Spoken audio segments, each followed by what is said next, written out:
Como lo hacemos habitual en las sesiones especiales, ordinarias y extraordinarias. Hoy va a ser la primera del último periodo del deliberativo departamental.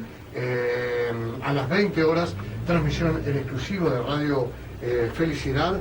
Y hoy va a estar el intendente por el llamado a sala del Frente Amplio, el Partido Colorado y algunos integrantes del Partido Nacional en referencia a las presupuestaciones, porque allí, bueno, hay una controversia y una discusión que no está dentro de los 12 meses que le correspondería antes de las elecciones nacionales. Pero todo un tema que ya se ha debatido en la Junta Departamental y por eso llaman de alguna forma a expresarse hoy a los asesores jurídicos del intendente y el intendente que tiene en la mañana de hoy el Congreso en la capital del país.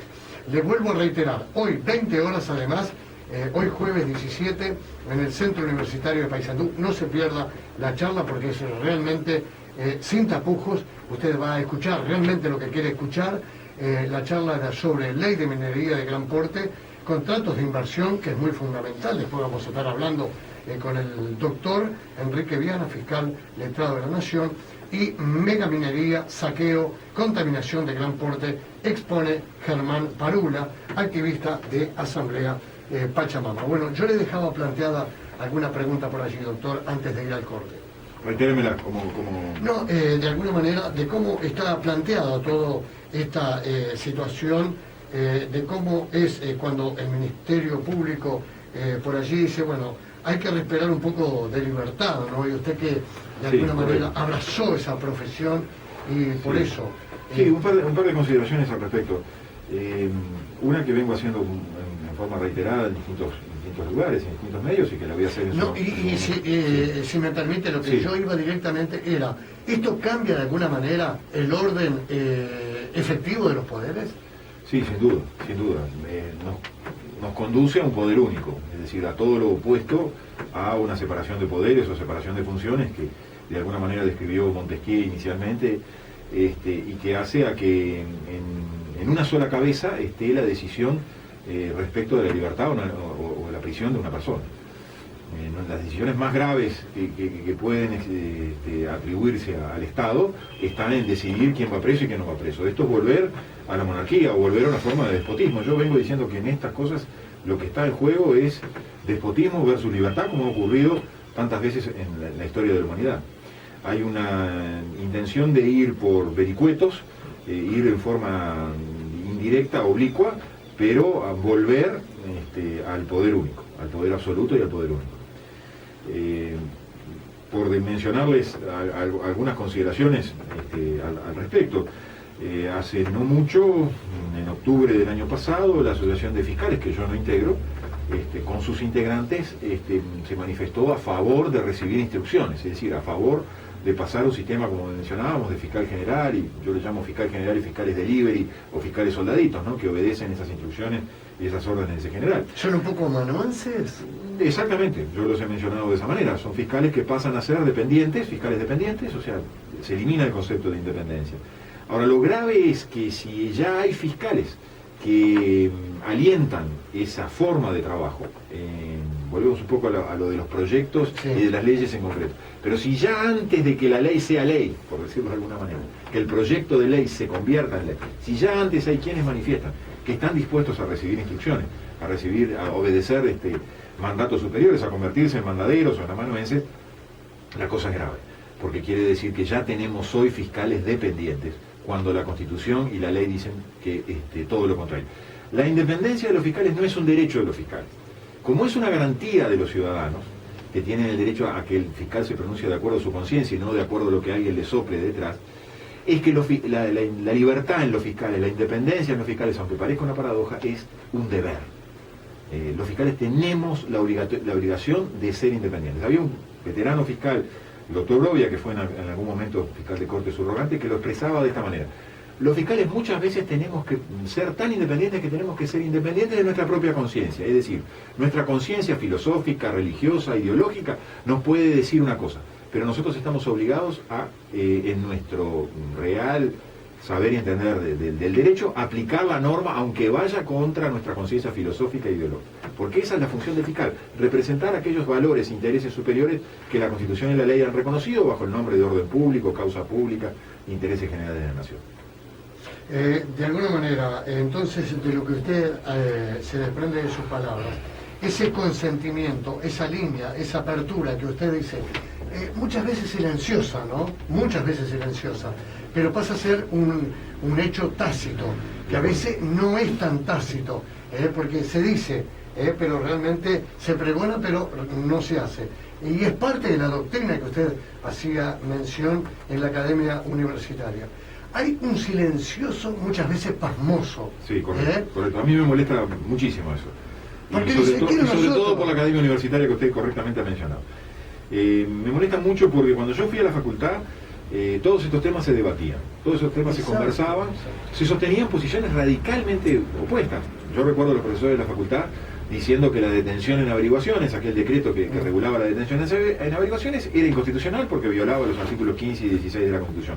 Me convencieron que era así, es violatoria de la Constitución. Sin embargo, hoy tenemos un código de la función policial que acepta la detención en averiguaciones. Y hoy tenemos un proyecto de ley por el cual se modifica el Código de Proceso Penal, donde también se acepta la detención en averiguación.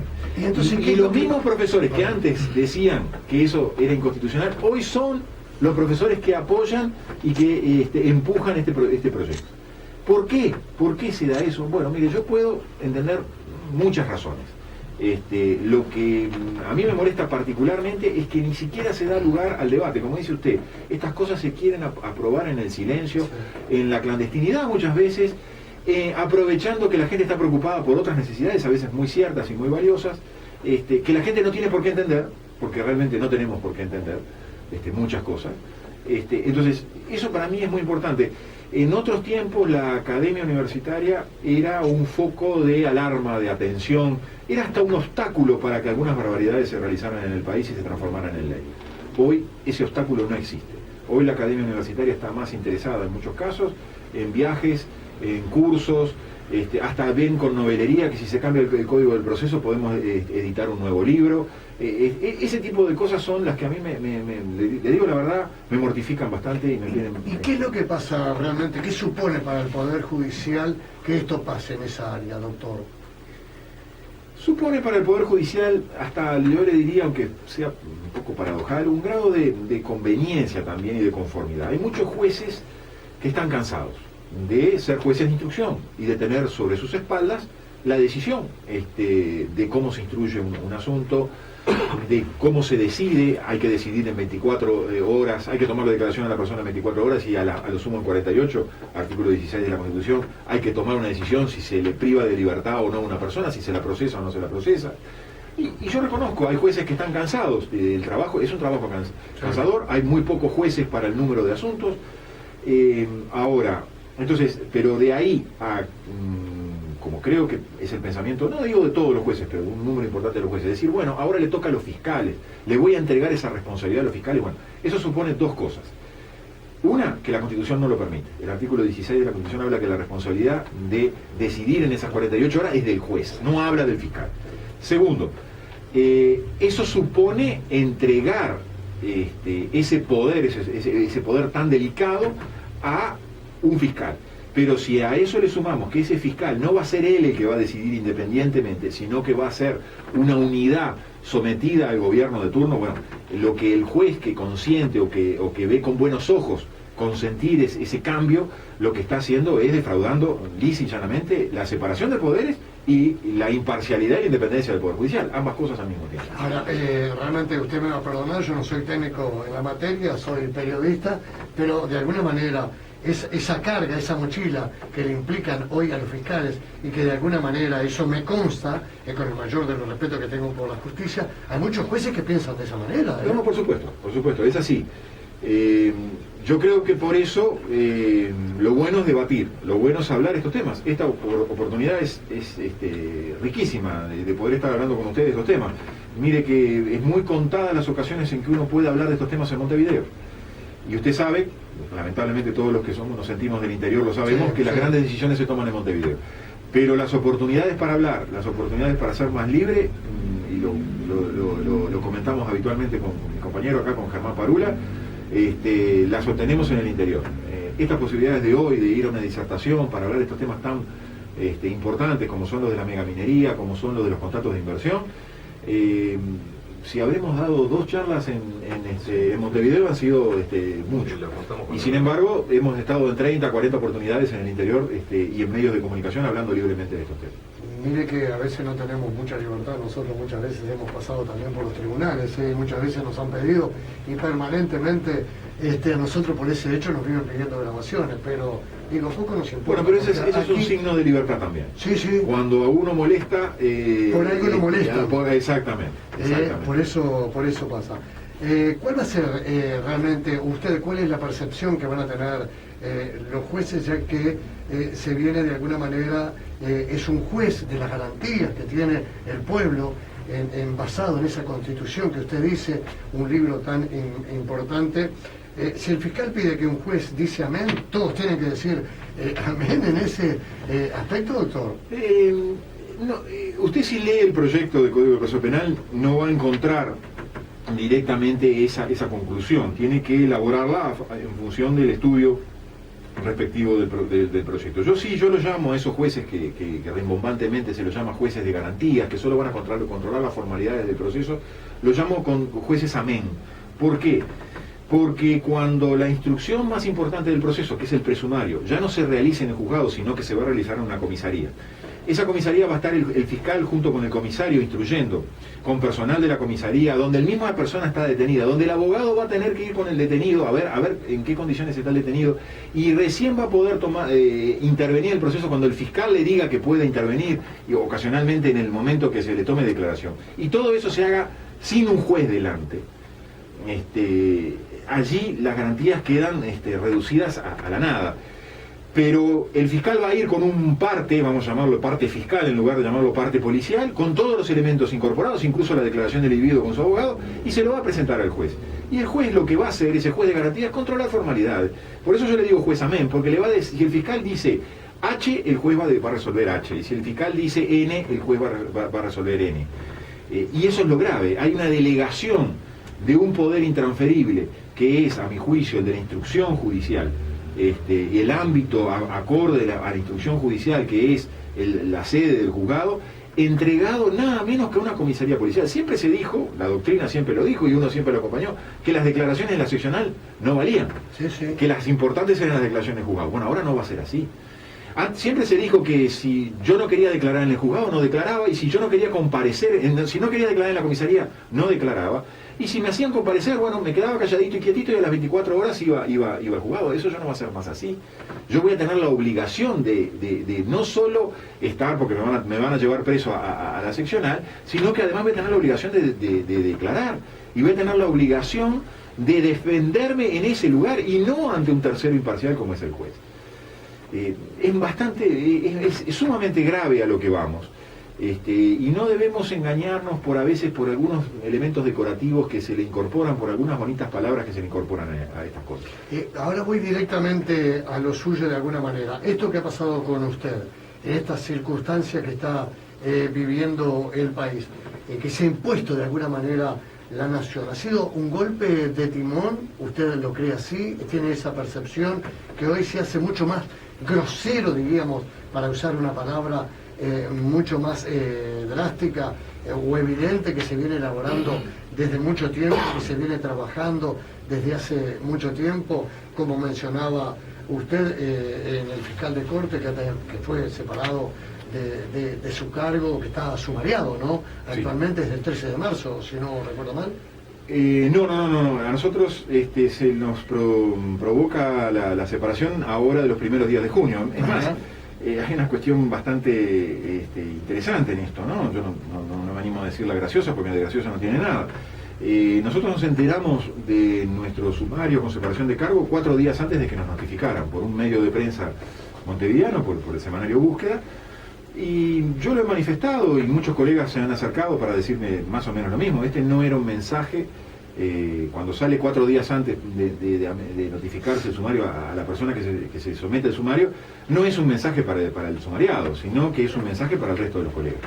Y muchos colegas del interior y muchos colegas de Montevideo me han dicho, bueno, mirá, Enrique, este es un claro mensaje que se nos está mandando a todos nosotros, de que si te pegan a vos, que tenés 23 años en el ejercicio de la función, que tenés un prestigio ganado y todo eso, ¿qué dejamos para el resto para el resto? Y es eso, es un mensaje ejemplarizante. Se quiere eliminar la independencia de los fiscales, y un fiscal que demuestra lo que es la independencia es un elemento molesto. Estábamos leyendo, nosotros lo queremos mucho, es un referente, Efraín Echuri, con quien además sé que 36 centenarios durante muchísimos años, un amigo, sí, con Vázquez y con Valparda, con una señora que nosotros la queremos y la apreciamos mucho. Usted ha hecho algunas declaraciones que son muy importantes. Ya no se respeta ni la Constitución ni las leyes. Eso lo afirmó usted y denunció que de alguna manera la promoción por parte del gobierno es una colonización jurídica, como lo decía anteriormente. ¿Eso es así, doctor? Sí, es así, es así. Cuando una nación, cuando un Estado no es capaz de dictar su propio derecho, estos proyectos de ley de modificación de la Fiscalía, el proyecto del Código del Proceso Penal son dos ejemplos, pero los contratos de inversión son otro ejemplo, porque por esa vía determinados intereses económicos personificados en grandes corporaciones obtienen un derecho paraestatal ajeno al Estado uruguayo, que se va a resolver ante jueces o ante mecanismos de arbitraje privado fuera del territorio nacional.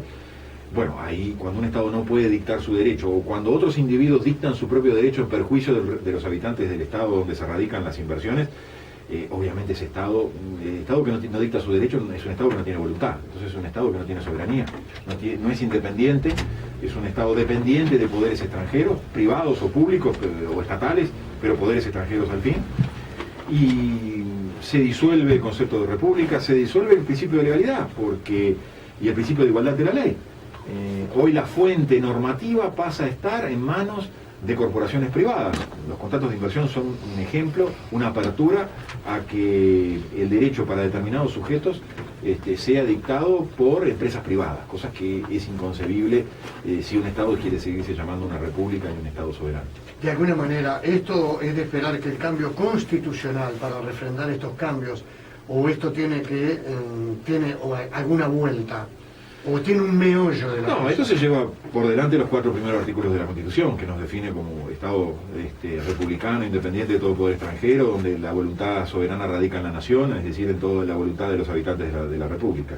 Se lleva por delante el artículo 8 de la Constitución, que establece la igualdad de la ley, en fin. Son muchas las normas del precepto de la Constitución que quedan, que son disueltos o que desaparecen ante nuestros ojos en función de estas cosas que están ocurriendo. Yo creo que puede ser que en algún momento se quiera convalidar con modificaciones de la Constitución. En el Perú ha ocurrido así. En el Perú fueron admitidos los contratos de inversión en el año 93. Con lo cual, lo que se escribe al comienzo de la Constitución del Perú se borra con el codo prácticamente inmediatamente. Yo no sé si se va a llegar a eso. El propósito actual es esquivar el cumplimiento de la Constitución con el dictado de leyes que quieren de alguna manera legitimar conductas que la Constitución prohíbe. Por ejemplo, esta ley 19.126, la ley de megaminería, declara de utilidad pública una forma de destrucción grave del medio ambiente. La minería de gran porte a gran escala destruye gravemente el medio ambiente, y eso es reconocido hasta por los propios cabezas del proyecto Aratiri, y el propio Estado también lo reconoce. ¿Qué es lo que sucede? La Constitución en el artículo 47 prohíbe los daños graves al medio ambiente, establece un deber de abstención de causar daños graves al medio ambiente. La ley pretende eludir, esquivar esa prohibición diciendo que esta forma de minería es de utilidad pública. Con un término bastante curioso, hasta jocoso, ¿no? Intereses lucrativos privados pasan a ser de utilidad pública. Una contradicción en los términos bastante flagrante y bastante grosera. Me tengo que ir a la pausa, pero le dejo allí. A mí me sorprende realmente lo que nos está contando aquí en vivo y en directo el fiscal Viana, por eso le reitero, después vamos a ir a Germán Parula para que nos esté hablando un poco de lo que es la mega minería, el saqueo, la contaminación de gran porte, que nosotros la defendemos acérrimamente. De alguna forma ha estado aquí la semana anterior el catedrático quinto grado de la Universidad de la República, Enrique Sayarés, con otros integrantes realmente, en una charla que hubo en Paysandú hablando de este tema, de la mega minería, no de gran porte, y Víctor Bacheta, nuestro colega, como yo le decía, hace algún momento. Doctor, para ir a la pausa y dejarle planteada la pregunta, al final, ¿la justicia es independiente o está bajo la égida realmente del poder político? Me lo contestan en 2 minutos, pausa y ya volvemos. Luis Vega y su noticiero de la mañana. Para momentos serios. ¿Quieren un asado o café o algo? Sí, Está bien. Va bien por ese lado, yo no lo quiero comprometer mucho. No, estamos todos perfectos.